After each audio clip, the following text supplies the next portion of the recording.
हमारे मन में गंदे विचार क्यों आते हैं? हम नहीं चाहते पर फिर भी हमारे मन में गंदे विचार आते रहते हैं। लेकिन क्यों मन ही हमारा सबसे बड़ा दोस्त है और मन ही हमारा सबसे बड़ा शत्रु है? जब हम अपने मन के हिसाब से चलते हैं तो मन हमें भटका देता है, और जब हम मन को संतुलित कर लेते हैं तो हम अपनी जिंदगी में सब कुछ का लेते हैं। हम हमारे मन में आने वाले गंदे विचारों को रोकने की कोशिश करते हैं, पर जितना हम रोकते हैं उतने यह विचार हमारे अंदर प्रवेश करते जाते हैं। आप जिस चीज से जितना दूर भागोगे उतना ही वह चीज आपको अपने पास लेगी, इसीलिए उसे चीज से भागो मत, उसे पर संतुलन कायम करो।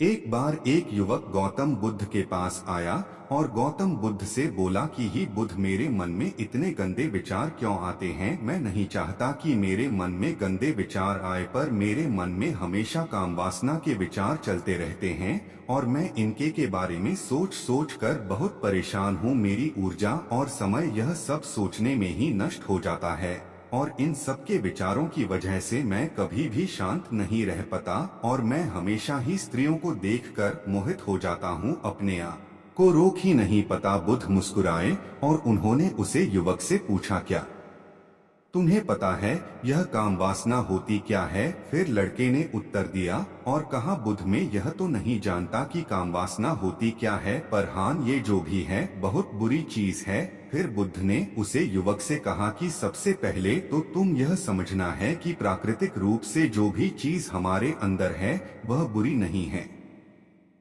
हमारे जीवन में उसकी कुछ ना कुछ जरूरत है। वासना कोई बुरी बात नहीं है, यह तो हमारे मन की एक भावना है जो हमें किसी ना किसी चीज की कमी का एहसास करवाती है और फिर हम उसे चीज को पाने के लिए उसे चीज की तरफ आकर्षित हो जाते हैं। जैसे अगर तुम्हारे पास धन की कमी है तो तुम में धन पाने की वासना उत्पन्न हो जाएगी। तो वासना कुछ और नहीं, बस एक प्रकार की कमी है जो कि एक प्रकार की जरूरत का एहसास है, और जब ये जरूरत शारीरिक हो तो हम इसे काम वासना का देते हैं। युवक ने गौतम बुद्ध को कहा कि बुद्ध, मुझे काम वासना का मतलब तो समझ में आ गया, पर आप मुझे यह बताइए कि यह हाथी कहाँ से है, कैसे आती है?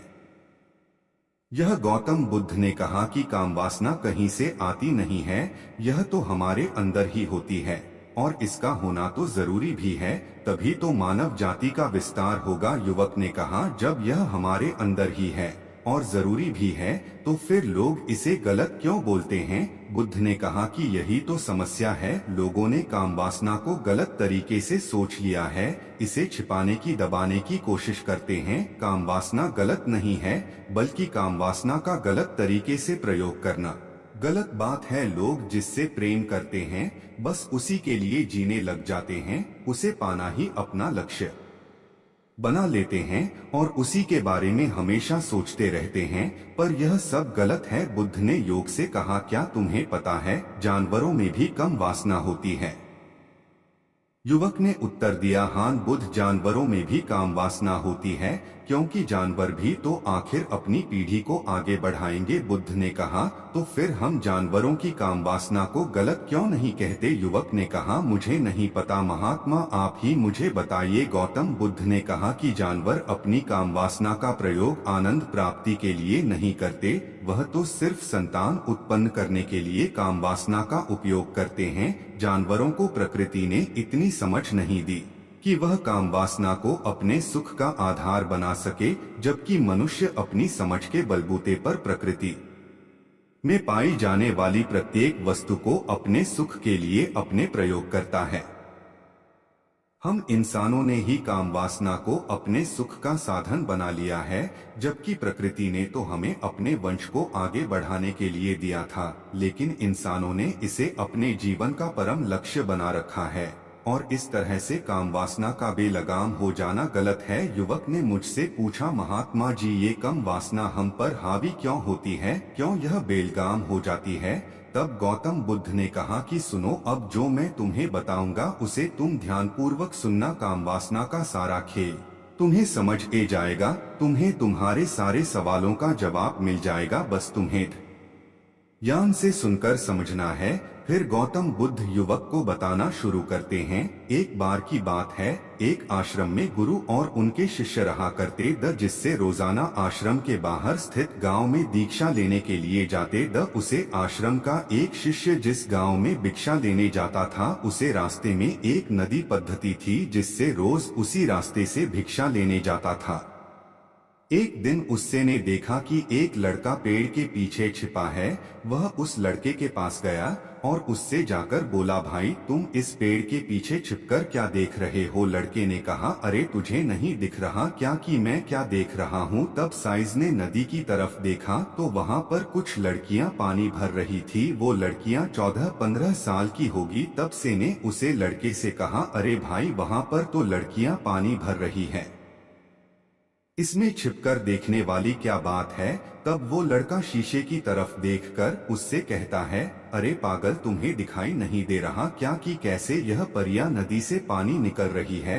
जरा उनकी अदाओं को तो देखो, उनके कोमल शरीर को देखो, उनकी पतली कमर मटके को उठाते समय बाल खाती है और उनके बाल उनकी कमर पर कैसे लहरा रहे हैं, मानो सुंदरता बिखरी पड़ी हो। जिससे ने फिर नदी की तरफ से कहा और इस बार वह इससे देखता ही चला गया। अभी तक तो कुछ भी नजर नहीं आ रहा था और वह बिल्कुल निर्भय था। उसे किसी भी बात का कोई डर नहीं था, लेकिन अब वो छिपने लगा और उन लड़कियों को देखने लगा जैसे उसने कोई अपराध कर दिया हो। और जब वो छिपकर उन लड़कियों को देख रहा था, तभी वो अचानक अंदर से कौंप गया और उसने कहा कि ये मैं क्या कर रहा हूँ? मैं जो कर रहा हूँ वो सही नहीं है, मुझे यहाँ से चले जाना चाहिए। और फिर वह जल्दी से वहाँ से चला गया। वो आश्रम पहुँच जाता है। आश्रम जाकर वो अपने कार्यों में लग गया, लेकिन जो अभी वह देखकर आया था वही उसकी आंखों के सामने बार बार आ रहा था। उसके मन में वही दृश्य चल रहा था। उसका मन वही सब कुछ देखने के लिए लड़ाई हो रहा था। उसका किसी भी काम में मन नहीं लग रहा था। सुबह होते ही वह रोज जल्दी ही भिक्षा के लिए आश्रम से निकल जाता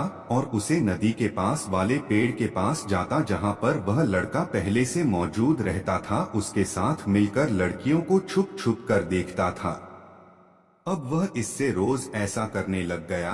यह उसके रोज का काम हो गया। अब उसे शिष्य का मन किसी भी काम में नहीं लगता था। वो हमेशा ही किसी न किसी प्रकार के विचार में उलझा रहता। वो आश्रम के कार्यों को भी ठीक ढंग से नहीं कर रहा था। ना वो ठीक से सो पाता था, ना वो ठीक से खाना खा पाता था। उसका मन बेचैन सा रहता था। उसका मन बार बार उन लड़कियों के सौंदर्य को देखने के लिए लालायित हरता था। जब गुरु भिक्षा देते तब भी उसे हिस्से का मन कहीं और विचारों में खोया रहता था। गुरु ने अपने शिष्य की इन हरकतों को बांप लिया था। तब एक दिन गुरु ने शिष्य को अपने पास बुलाया और कहा कि आज से मैं भी तुम्हारे साथ भिक्षा मांगने चलूंगा। तुम और मैं साथ साथ भिक्षा मांगने चलेंगे। तभी सृजन गुरु को माना करते हुए बोला, नहीं गुरुदेव, आप परेशान क्यों हो रहे हो? मैं अकेला ही ठीक से भिक्षा मांग सकता हूँ। गुरु ने शिष्य से कहा कि ठीक है, तुम अकेले ही भिक्षा मांगने जाओ। जिससे तुरंत वहां से भिक्षा मांगने के लिए निकल गया। हिस्से को जाने के बाद गुरु भी आश्रम से निकल गए और शीशे का पीछा करने लगे कि वो कहाँ जाता है, किस मिलता है।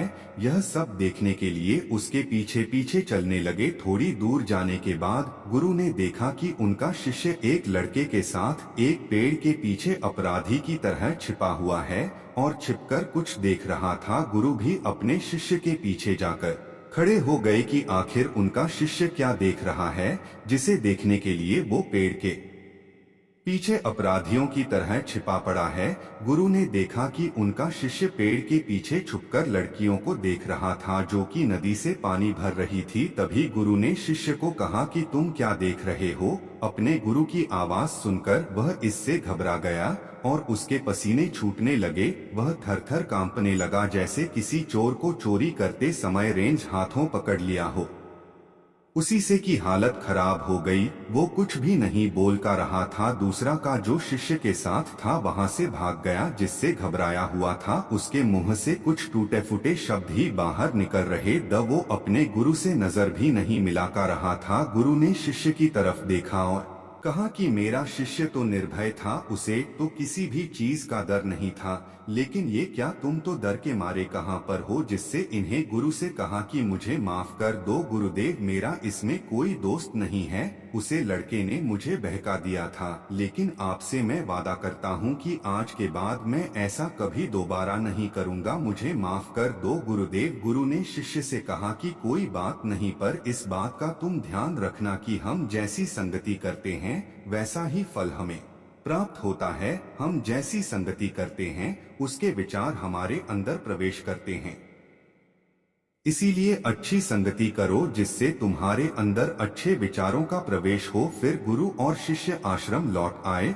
और फिर आश्रम के कार्यों पर ध्यान देने लगा। उसने उसे रास्ते को छोड़ दिया और दूसरे रास्ते से जाने लगा। वो अपने काम को ध्यान से करता, लेकिन धीरे धीरे उसके अंदर क्रोध उत्पन्न हो गया और फिर वो दूसरे हसन पर क्रोध करने लगा और बेचैन देने लग गया। अब वो सही समय पर भोजन भी नहीं करता था, वो भोजन भी बहुत कम खाता था। एक रात गुरु शीशे के पास आए और उसे बोले कि अब तक तुमने कितनी बार अपना वादा तोड़ दिया। यह सुनकर शिष्य अपने गुरु के चरणों में गिर गया और रोने लगा। रोते रोते ही उसने गुरु से कहा कि गुरुदेव, मैं कई बार अपना वादा टूट चुका हूँ, फिर वादा कर लेता हूँ, लेकिन हर बार मैं वादा तोड़ देता हूँ। मेरा मन मेरे नियंत्रण में है ही नहीं। मैं बहुत कोशिश करता हूँ कि मैं अपने मन से सारे बुरे विचारों को निकल डन, लेकिन मैं चाह कर भी ऐसा नहीं कर पा रहा हूँ। फिर गुरु ने शिष्य को कहा कि चलो मेरे साथ। गुरु शिष्य को आश्रम के बगीचे में लेकर गए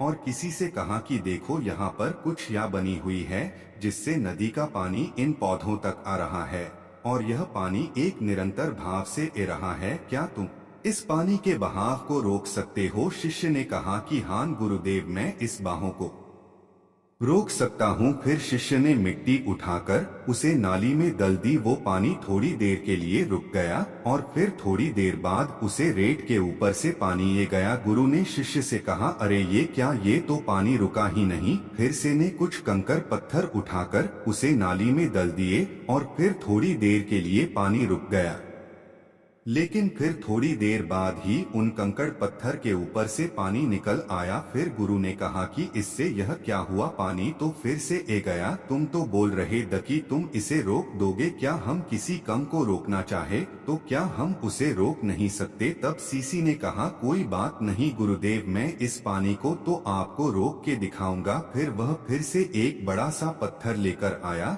और उसे नाली पर डाल दिया और पानी रुक गया। तब गुरु से कहा कि देखा गुरुदेव, मैंने कहा था ना कि पानी को मैं रोक दूंगा, मैंने पानी को रोक दिखाया, आपकी बात मैंने पूरी कर दी। गुरु मुस्कुराए और बोले, अच्छा जरा ध्यान से देखो, पानी रुक गया क्या? वो तो पीछे की नाली तोड़कर बाहर ए गया और अगल-बगल से बह रहा है। और ध्यान से देखो, इस पत्थर की आगे भी ए गया और ये पानी अपना रास्ता बदलकर फिर से आगे की तरफ बह जाएगा। और फिर थोड़ी देर बाद ऐसा ही हुआ। फिर गुरु ने शिष्य को समझाया कि तुम्हारे साथ भी तो ऐसा ही चल रहा है, तुम बार बार प्रयास कर रहे हो, बड़े से बड़ा प्रयास कर रहे हो, पर हर बार तुम्हारा प्रयास टूट रहा है और यह हमेशा टूटता ही रहेगा।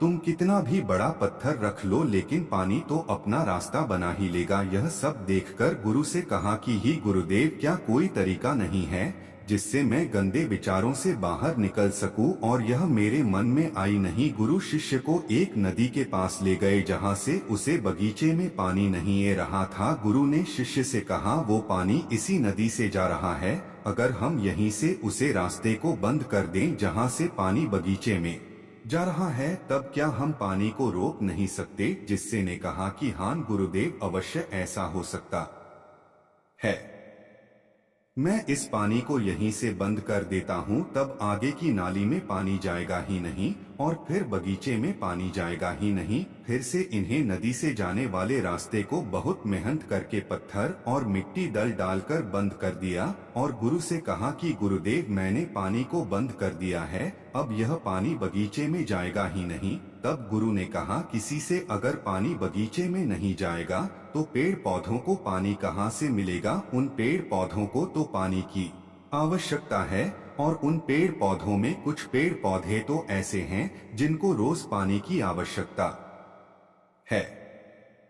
वह तो मुरझाकर मर ही जाएंगे, उनका क्या होगा। पानी तो हमें खोलना ही होगा। जिससे ने गुरु की बात सुनकर वापस नदी से जाने वाले पानी का रास्ता खोल दिया। तब गुरु ने शिष्य से पूछा, जिससे अगर हम इस नदी के पूरे पानी को बगीचे की तरफ मोड़ दे तो क्या होगा।